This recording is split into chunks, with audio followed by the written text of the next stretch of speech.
Welcome to Cross Section, conversations at the intersection of faith, news and culture.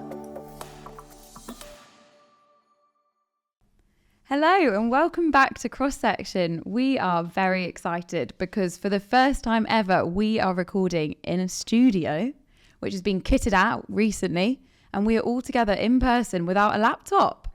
Danny, Alicia, how are we both?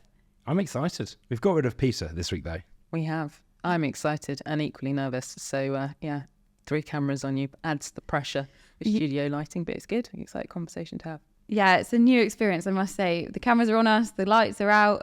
Peter's not here. I'm back. I mean, this is an opportunity for the listeners to finally put faces to the names that they've been listening to. I don't know if this is what you were expecting, but here we are. Well, back in season 1, was it? We did film.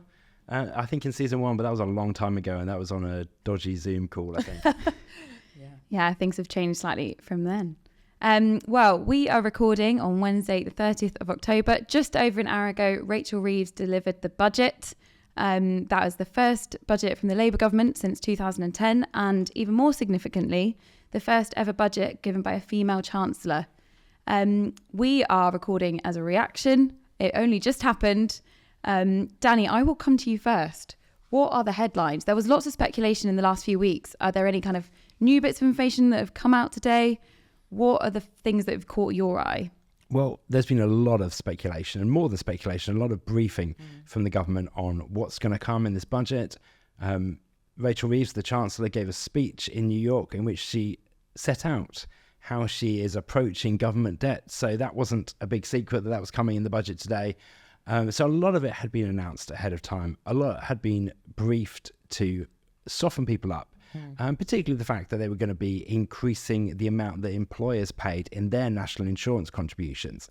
The Labour Party in their manifesto said they would not increase income tax, national insurance or VAT, and then the slightly vaguer phrasing of we won't increase taxes on working people. There's been some discussion, criticism of how they define that.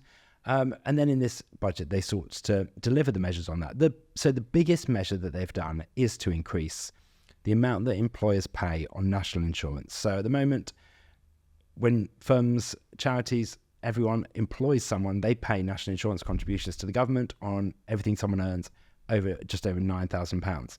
So the government have both increased the rate by 1.2% and then also increased the threshold at which they start paying that, or reduced it down to £5,000, so they will start paying that earlier. There's a bit of mitigation in place so that smaller companies will get more relief on that. They'll also raise money through changes to capital gains tax and corporation tax, and then they'll start spending money in other places. So they have committed significant investments for schools, for the NHS, for house building, both for day-to-day, but also capital expenditure products. And most of the money they're raising is done through tax rises, but they will also be borrowing a significant amount of money more in order to pay for these pledges. So it is a big budget. There's a lot in here. And it's also a bit of a gamble. So the measures in this budget, the Office for Budgetary Responsibility are saying that actually it will probably restrict growth and limit and increase inflation over the course of this parliament. The hope is, though, that this would lead to growth in the longer term. So it's a big gamble. The hope is that in the years to come, these will deliver a stronger economy. But I don't know if that's going to work. Yeah, I mean, it's a big budget and it was a long budget. It was about an hour and 23 minutes. Alicia, what are the most significant changes that are going to impact us day to day? What will we be seeing?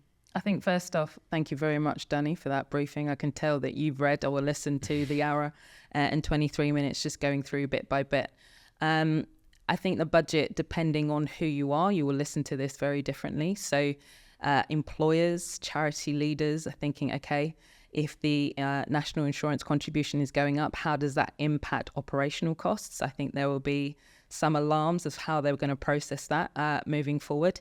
But yeah, if you're in education, you're a teacher, there's a part where you're like, okay, there's going to be investment in schools, and you're thinking, okay, how can I alleviate pressure, invest more in children, invest more in teachers, invest more in the curriculum? So you're somewhat excited about that, but then there's a caveat that from January 2025 that the VAT on private schools is going to take place and is going to come into being. So if you're in the category of private schools, private, we typically think Eton, high elite education spaces, but it does include kind of schools that have special educational needs. It does include independent schools. So private doesn't equate to wealth. So there are many parents now thinking, actually, how do we, particularly schools within those contexts, how do we kind of feel into that? Something that I was looking out for from a selfish and personal point of view is, how does this budget impact my mortgage in principle who's looking to get on the market? And they've already kind of alluded to that actually, whilst there's, I think, can't remember which the name of the tax is, that it will impact on renters. That the rent is, whatever the landlord has to pay in tax, they're going to pass it down through rent. So if you're currently in the renting economy looking to save to move out, that you're thinking, okay, does even the national insurance hike rise? So there's just so much that impacts different parts of the community in different ways, from charity, business, small businesses, and charities having to kind of make really big decisions. And I think sometimes it's the second-hand effect of things that are harder to measure. So landlords will pay a higher rate of stamp duty when they're purchasing property, and that will probably be passed on to people who are renting. Employer, so they're not increasing tax on individuals, what they're paying, but actually the prediction is that a lot of that will be swallowed up. So employers will be less generous with pay rises because they've got to find more money to pay for the national insurance contribution. So there will be second-hand effects that will be felt more closely, even if the first audience is businesses or more wealthy people. And that's really helpful. Also, Danny, for those kind of like me that aren't super economically minded, they aren't used to kind of listening to all these words and things like that Rachel Reeves was mentioning. Can you explain fiscal drag? Fiscal drag that's one of the most exciting parts of a budget. Fiscal drag is the idea that while you don't necessarily change some measures, you can, by not changing measures, actually you can have a benefit or an impact on the budget. So by not changing the rates at which you start paying income tax or you move into a high rate of income tax, as people get pay rises, they start paying both more tax and more people move into higher rates of tax. So while they're technically not raising taxes, they are actually raising the amount of money that the government receives.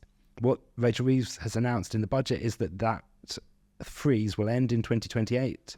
So from then, they will say they will increase the income tax thresholds in line with inflation. And conveniently, that will be just before the next general election, likely in 2029. And they can say, look, we've increased income tax thresholds. You're going to be paying less income tax next year. Okay, that's helpful. And I hope you enjoyed that kind of nice moment of delving deep into. If you really want more, I can go into more, but I don't want to freak everyone out in this episode. Yeah, he's got his notes there and all his things that he was writing down whilst he was listening. Great. No, that's been really helpful. I think, we are the Evangelical Alliance. We are Christians, and that is a key part of our podcast as well, is thinking through these stories in light of our faith. So how, as Christians, can we be responding to this? Great question. I think taking the initial listening and learning, and in fact a full briefing's coming tomorrow from the IFS, the Institute for Fiscal Studies, tomorrow to kind of deep dive into this further. I think when you have the Office of Budget Responsibility saying overtly that there is increase in spending, there's increase in taxation, and there's increase in borrowing, whilst societally, kind of the state of the economy, we've had years of austerity, the pandemic, cost of living, the impact of kind of international wars and how it impacts on domestic economy. It explains those decision makings, but then it's going back to the bigger conversation of actually what's the responsibility of the government to tackle debt, to borrow and spend beyond its means, just in the natural and in a small kind of everyday example. From a discipleship point of view, would we encourage or affirm or say it's good practice that someone spends their entire lifestyle on their credit card, yet their income is substantially less than that? Very simple kind of analogy, but just that principle, and just thinking that our economy currently, or our debt, is 2.6 trillion. And I was like, that's a figure, I've got no idea what that means. But then it was broken down that it's the equivalent of just under £38,000 per person in the UK. When you let that simmer in, it's like, this is not sustainable long term. And when there is another global event that kind of has ripple effects in the economy, the government are going to have to respond to that, because you have to respond to the immediate need in terms of how it impacts people's jobs, how it impacts different possible departments, and kind of different kind of public policy issues. But equally, we need to tackle that for sustainability and genuine growth. So for me, that kind of generosity, stewardship, and seeing a healthy economy needs to tackle that unspoken part that wasn't in Rachel Reeves talking, which is we've got a significant debt in our economy that is outperforming or moving at a pace that impacts things like inflation and so on and so forth. So yeah. And Alicia's just set me up perfectly for my next bit of geekery. I didn't know, but glad. Why? This budget has seen a significant fiscal loosening. Oh, here we go. Which is basically where they're borrowing more money and there is more money in the economy. So I've got it here, £32 billion a year more is coming through borrowing. And that's largely by changing some of the definitions, so the assets that the government have, the student loan book, for example, are counted as an asset, so the government can borrow against that and it's not breaking their debt targets, which is enabling them to borrow more and to invest more.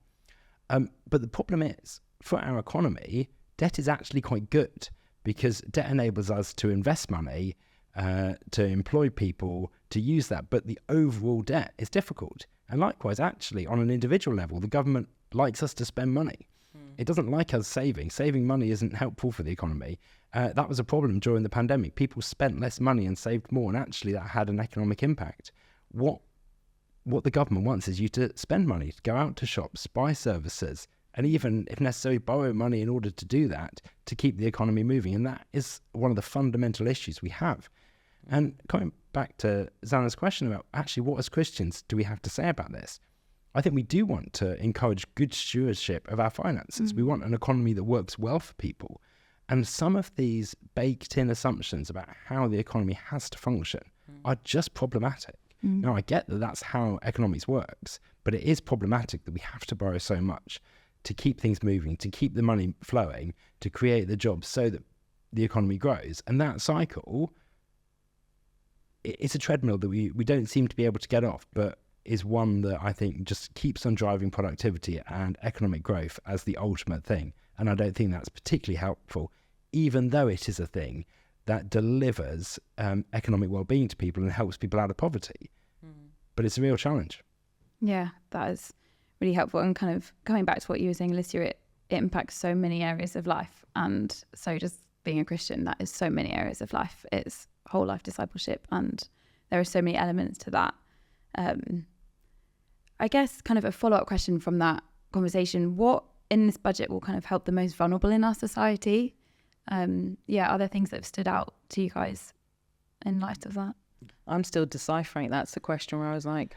Well, there's two specific things that are important. The minimum wage has been increased and it is now getting close to what is considered the real living wage. They're also addressing the age discrepancy. So at the moment, the minimum wage only really counts if you're over 23. So they're increasing it for younger people, not quite to the same rate, but they're reducing the gap. So that will be of significant help. There also is quite a technical thing. At the moment, if you're on universal credit and you're in debt and you owe money back to the government, they can claw back up to a quarter of your universal credit payments. They've reduced that down to 15%, so people will receive more of their universal credit. So that is quite a technical thing, but will help people in that situation. I guess the reality for a lot of churches and kind of Christian organizations in the community is they know the economy is not working by the rate and the different types of people groups that use core services. Primarily food banks is probably the most one, or community shops, in terms of people are working and yet they can't, their salary isn't covering core costs of either their rent or, their child's travel, their expenses, and so on and so forth. And so tackling, yes, national insurance increases are positive, but does it tackle that where we'll see a reduction in the need of different people depending on food banks and kind of services like that? I'm not quite sure. And so there's still that filling in the gap that local churches, community leaders are going to be doing in the long term, for which there needs to be an ongoing conversation of how do you build an economy where the most vulnerable are cared for, but a dependency long term that basically highlights the social welfare system is not working are also addressed. And so that's going to be kind of legislative changes that need to come forward moving forward. And I know Christians Against Poverty, I know they've said that for many, I think it's nearly half of the clients they work with, even after the kind of immediate intervention that they do, when they create a budget for them, it's a deficit budget. Yeah. So they are still getting into debt when they have to pay for just the bare essentials. And that's a problem. So that you might help someone out of debt in the short term, they're going to get back into debt quite soon after. Yeah. So it sounds bleak, but we are people of prayer and hope. Yeah, we exactly. serve and meet the needs of each individual. Yeah. And I mean, the budget happened today, but we will see as how the next few years play out. And I'm sure there'll be different things that we continue to engage with as they come. Thank you both for that kind of reaction. You've not had very long to prepare, so I'm impressed. That you are listening to Cross Section, the podcast, all things news, culture, politics. Do get in touch with us. We would love to hear from you. Do email cross.section@eauk.org. That is the email, isn't it? If you've got any questions about the budget or fiscal drag, I'm sure Danny would be delighted to. He's got notes. We've got 10 pages. Do get in touch. Do follow us on the social media platforms, on Instagram, X, LinkedIn. We would love to hear from you. Love to hear what stories in the news you want us to talk about. It's been quite political in the last couple of weeks, and with the US election next week, I'm sure will continue. So please do let us know what you want us to be talking about. But great. Moving on to our next conversation. This may well have missed you, but in the news this week, it was announced that the birth rate is at the lowest that it's ever been. It's been found that the average woman has 1.44 babies in her life. So that is the smallest it has ever been. And this isn't just a thing in Britain. This is a global conversation. This is a global issue. In an article I read, some of the kind of explanations for this were the housing crisis, childcare costs, inadequate parental leave, student debts, and just a general kind of anti-child culture. We thought this was quite an interesting conversation to have, especially following from the budget, kind of talking about our economy, where that leaves kind of family, and kind of the idea of family. So I will open up the discussion. Do we think the economy is all that's to play in this? Why don't we go to the parent? Yeah, Danny is the parent in the room. So. Well, I think it does actually tie quite neatly in with the discussion we've been having about the budget. I think there are fundamental assumptions about how our society operates that make having children hard. The fact that for most families, two parents have to work a lot of the time makes it challenging, and the measures that the government produce are to help people back into work. Yes, they increases in free childcare or parental leave. It's so that you can go back to work. It's not necessarily to support and to encourage people to have children and to have a thriving family life. It is economically driven, and that is, I think, a fundamental problem in how it's all structured. It's not a straightforward one to address, and it's interesting. You look across the globe, and countries in all sorts of different cultures are having similar struggles. Countries with very generous parental leave policies are also seeing. Sweden, I saw, where you can have like over a year's parental leave to be shared between partners. They've got a really low birth rate as well. So I think it is problematic and it's difficult. And as a society, we need to address it. But I think there's some fundamental things in our culture that get in the way. I think in part the economy is part of the challenges of that, in terms of if you think of new builds that are being built across the UK, wherever you're living, it's not designed to host a big family in it. It's like maybe 2-3 people at max can be in there before they need to move on to a bigger property in order to care for that. And of course, education, childcare, all these kind of costs, their economy. But I think it also speaks to probably the cultural shift in language within the West in terms of what's the meaning of life, what's the purpose of it, what's the role of family. Like they used to be a real aspirational drive, probably in my mum's generation and definitely the one before that, where it was kind of like you get up older, you get a job, you get married young, or if you were that way inclined, and you have a family. Having a family was as much a part of kind of core, kind of not aspirational drive, but that was just the norm. And I think we're living in a time whereby, yes, there are economic pressures, but even in the article headlines that you read, it was like women are not having children, not families, not that it takes. Yes, women are, key kind of parental responsibilities, but it is about a family. It's about a couple coming forward and raising children together. And I think the language, the cultural conversations around family is not a personal aspiration, and then it's not celebrated societally. And so it's one of those where it's a decision that can be made on, do I want to do it? Do I not want to do it? And then, just the challenges. And then we can talk about the dating scene that is incredibly difficult for those of us who do want to be married, that it's, it's a different landscape, I think the individualism is really important, and the fact that it's if you want to have children, you can have children however you want to do it, rather than thinking about family as a fundamental building block. And as the guy in the room, I'm somewhat hesitant to say it. Go for it, I'm ready for that. I think it's more of just a historical observation that in previous generations, you did see family structures where women saw their role as raising children. I think we have come an awful long way in terms of recognising the burden that women took on in that role that was often neglected and ignored. But I think one of the challenges is, in a situation where we have sought to address that, what we've actually done is ignore the fact that that is a burden and pretend that you can just squeeze it into your life. So you have people working, and then looking after children, having a family is just done on top of that. So family becomes optional, it becomes extra. And I'm not saying we want to go back, I don't want to go back, but I think recognising the value and then the importance of family in our society as that fundamental building block is a really important thing to encourage. So it's not just, if you want to have children, you can have children. People are leaving children later in life. That's having an impact. People's fertility is less the later in life they leave it, or they're just older, so they have less time to have more children. So all of that has an impact. So I think we do need a far less individualistic approach to it and far more focus on the value of family. And I think we need to be really honest about what that means for home life, for men and for women, for both parents. Because at the moment we're asking too much of people. Yeah.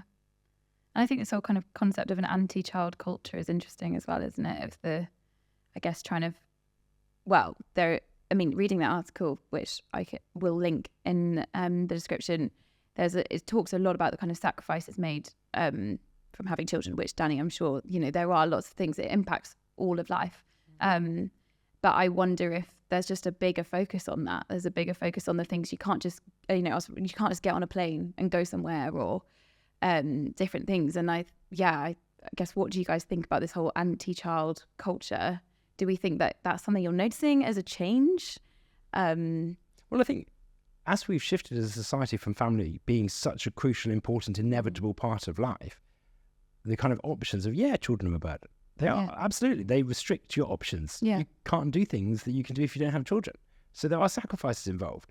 So I think actually once it becomes more optional, it becomes more lifestyle choice-esque, then you do end up weighing up those things. Whereas if the assumption is that family life is normal, and not everyone's going to have a traditional family in that way, all sorts of different circumstances will be in play. But if the norm isn't that, people get further and further removed away from it. And they think, well, actually, maybe I do want to hold on onto my freedoms and my ability to go on holidays and do what I like. And therefore, even if it's not a conscious choice, the value that we place on children and family is lessened, and therefore people don't prioritise it.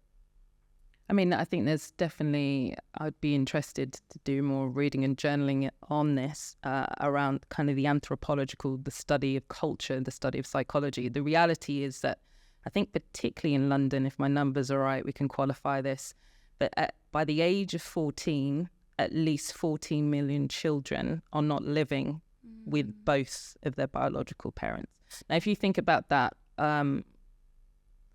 experience of family life, you're only raised with one. That's my story. Like my mum raised me incredibly well, single parent. the idea or the desire for family can somewhat be of a triggering thing, because your personal experience is a hurdle to overcome, in that your personal upbringing might not have been great. You are within kind of a two-parent household, but actually because they're so focused on providing for the material being of you and not the relational or the emotional one, that it's come at a cost of that. And I know there are many that have written about kind of the anthropological change and challenges in terms of that impact and how that has a knock-on effect of younger generations wanting to have children, and thinking from an early age that that's something they could aspire to or desire in their early 20s. Most people genuinely think, actually, if I'm going to start a family, it is going to be in my late 30s, because I will be more stable, both financially, emotionally, my education. Sometimes it isn't those selfish things. It's more of those kind of things I need to deal with my own baggage before I invite anyone into this. And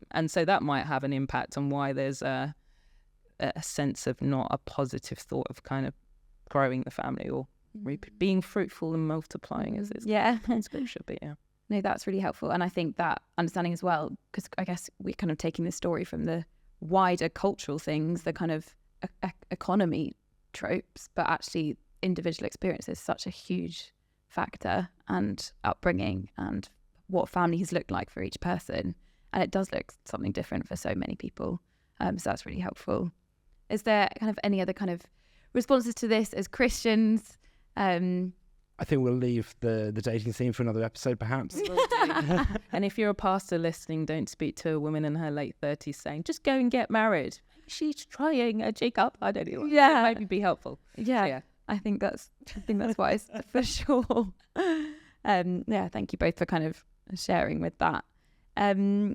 Great. Our kind of final conversation is going to be a brief one, but it's something we just want to flag, because this Sunday night, IDOP, the International Day of Prayer, is hosting an event. So it will be Danny, on behalf of the Evangelical Alliance, with Open Doors, with Release International, and with CSW. And it will be a webinar praying for persecuted Christians across the globe. Danny, do you want to tell us a little bit more about that and what the plan is? Well, this Sunday is the International Day of Prayer for the Persecuted Church, and it's something we do with these three member organisations, just to provide a focal point to pray for the persecuted church, to hear some stories of Christians in places across the world. On this Sunday, we'll be talking in particular about Burkina Faso, Egypt and North Korea as three countries in focus. What are the experiences in those countries? How can we pray? And how can we support Christians in those places? It's 7:30 to 8:30. You can find out more on the Evangelical Alliance social accounts on our website. And you can sign up and join us in prayer on Sunday. Yeah, great. The link to sign up for that will be in the description for this. I really encourage you to join it. It's an hour, but it can be so easy to kind of go about life not thinking about the reality that Christians are facing across the globe. But having that time to just really focus, to watch some videos and just hear stories from people living in those countries, and just spend time praying with people all across the UK. I think will be a really valuable, really important time, and just a massive encouragement for our brothers and sisters across the world. We've done this for the last few years online, and it's always been a really encouraging event. And I think it's really valuable. For us, it's important to put the priority on prayer. This is how our engagement starts. That's the focal point of it. But also to be united with these organisations working all across the world. It's a great opportunity for us to come together, to work with them, and to provide just a small amount of time for people to join us in that prayer. Yeah, great. Please do sign up for that if you are around on Sunday. But for that kind of concludes our conversation today. Danny and Alicia, thank you both for joining me in this in-person lovely studio. As you kind of go out and take in the budget, we hope that this has kind of been a helpful conversation as you kind of approach looking at it. It might be the first budget you've ever read or thought about, so I hope that's been helpful. Do be praying for kind of the government as they kind of navigate all that they're doing, and all the decisions that they're having to make. And have a good week. Thanks for listening.